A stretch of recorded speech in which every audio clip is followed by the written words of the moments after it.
lá em Babel, eles levaram esse termo hebraico para dentro do paganismo. Por isso que dentro de Babilônia existia esse termo puro, esse termo bíblico hebraico dentro do meio pagão, esse termo Elohim. Eles tanto usavam para os demônios, para os ídolos, como também era usado para o Eterno Todo-Poderoso, mas era um termo puro, eles que paganizaram. Um exemplo disso é o que está escrito em Êxodo 20, versículo 1 em diante, quando diz: não terás outros Elohim, não tem nada de deuses, a Bíblia não foi escrita em grego.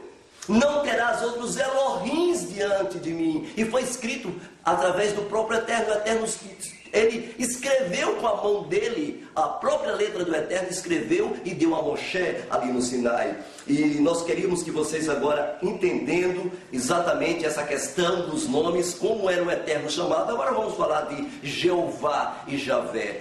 As pessoas pensam que Jeová e Javé são os termos corretos que poderão ser empregados na pessoa do Eterno, mas isso não é verdade, prezados ouvintes. Se você pegar a história, por exemplo, na Enciclopédia Ilustrada de Martins, no volume 9, na página exatamente 38, vocês encontram que Jeová, Javé, eram termos empregados pelos romanos, eram termos pagãos, um termo paganizado. Lá na enciclopédia está escrito Jeová, nome de um deus romano, adorado por todo mundo do império na época. Então eu gostaria que vocês entendessem que esses termos não é conhecido pelos rabinos, pela Bíblia e nem pela autoridade bíblica. Por isso que as palavras que tem Jeová nas Bíblias modernas já não mais existem, porque são termos paganizados. Indo adiante, nós queremos então que vocês prestem atenção de onde veio o termo que entrou na Bíblia. Eu gostaria que vocês entendessem uma coisa interessante. Quando Antíoco Epifânio dominou o mundo naquela época, a parte que ele coube foi a parte da Palestina. Ele então pegou os judeus e colocou o helenismo e começou a impor que os judeus se helenizassem, adorassem aos deuses de prata e ouro, aos deuses da Grécia. E uma das coisas que Antíoco Epifânio fez foi dentro do templo sagrado, do templo que o Eterno mandou Salomão construir, eles colocaram a estátua de Zeus e mandou que os judeus sacrificassem um porco a Zeus. Os judeus se recusaram, mas quem se recusava eram mortos. Eles eram mortos sem piedade, prezados ouvintes, mas muitos heróis judeus mantiveram-se firmes, não adoravam em hipótese alguma e nem se curvavam diante do helenismo imposto por Antíoco Epifânio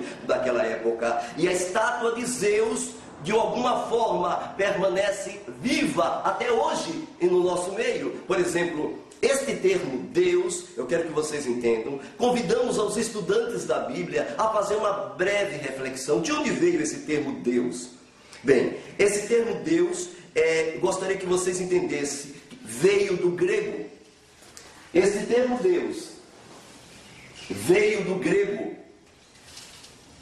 A palavra do dicionário de S.J. Freire, exatamente S.J. Freire, no seu dicionário, a gramática grega e dicionário, S.J. Freire deixou bem claro que a pronúncia Zeus é o mesmo que Júpiter para os romanos. Vem da palavra Dios na declinação. Na terceira declinação, Di. Na quarta declinação, nós temos Dia. Ou seja, o termo Zeus significa luz, dia, sol. Da palavra Zeus foi que surgiu o que vocês conhecem hoje, a palavra Theo. Por exemplo, o termo latim teologia é o mesmo que Júpiter, estudo de Júpiter, estudo de Zeus. Esta é uma palavra que tem uma raiz pagã. Introduzir esta palavra no meio judaico, no meio hebraico, ela é estranha. Ela soa estranho a uma mente hebraica. Uma mente de um judeu é difícil pegar o elemento pagão e colocar para que eles entendam como adoração. É difícil.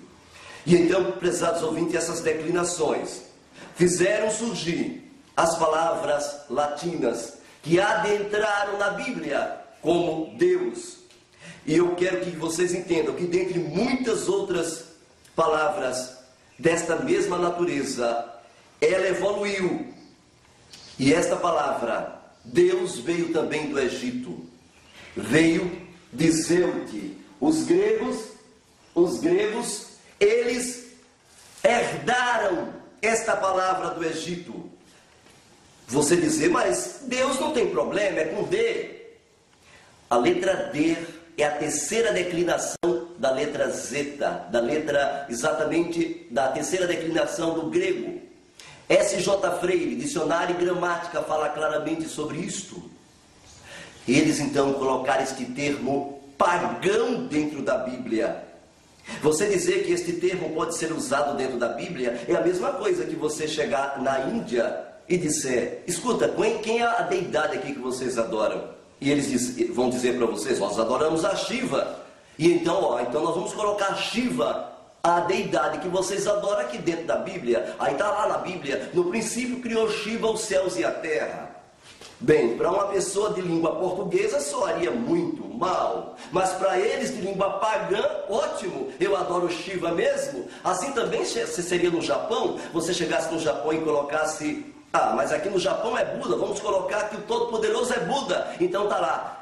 No princípio criou Buda os céus e a terra era sem forma e vazia, e o espírito de Buda pairava sobre a superfície das águas.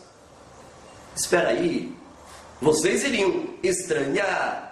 Assim também aconteceria com outros países. Confúcio e outros deuses pagãos foi o que fizeram com a palavra Elohim, Adonai, Hashem, as 4 consoantes. Eles pegaram um termo de uma deidade pagã, solar, introduziu dentro da Bíblia, só mudou a letra, mas foneticamente é a mesma pessoa, não só foneticamente, como da raiz da palavra. Ou seja, quando você fala Deus, você está falando Zeus. É isso, prezados ouvintes, é a mesma palavra que você está falando, adorando. E vocês poderão entender que eu peguei o dicionário, por exemplo, Deuses e Heróis da Antiguidade Clássica, de Tarsilo Orfeu Spaldi, da Putrix MEC, do Ministério da Educação e Cultura, primeira edição de 74, páginas 169 e 171, fala assim, vou ler para vocês, Júpiter ou Zeus, significa pater em grego, pai, que corresponde aos sânscritos Deus, Pitar, e ao latim Júpiter. Deus significa céu, ou luz do céu, igual ao sol, que já por si só já indica o caráter desta antiga divindade indo-europeia. Para os gregos e romanos, Júpiter era o filho de Saturno e de Reia. O nome indo-europeu, Deus, que se encontra em sânscrito lituano, inclusive no prussiano, velho islandês, galês, latim, grego, significa brilhante, luz da manhã. É inseparável do vocábulo Zeus, prezados ouvintes, em grego, que também em latim você fala dies. E falando nisso, eu gostaria de passar para vocês o que está escrito em Isaías 14, Yeshayahu, a maneira correta de falar. Isaías 14, 12 a 14. O que diz lá na tua palavra, na tua Bíblia? O que diz lá? Está lá escrito: como caíste do céu, tu resplandecente, filho da alva, como fostes cortado por terra, tu que debilitava as nações. É incrível isso. E tu dizias no teu coração: eu subirei ao céu, acima das estrelas de Elohim, e serei semelhante ao quê? Ao Altíssimo. Olha a palavra aí. Como caíste do céu, tu resplandecente, brilhante. A palavra brilhante significa Zeus, luz do sol. Deus, luz do sol. É incrível, prezados ouvintes.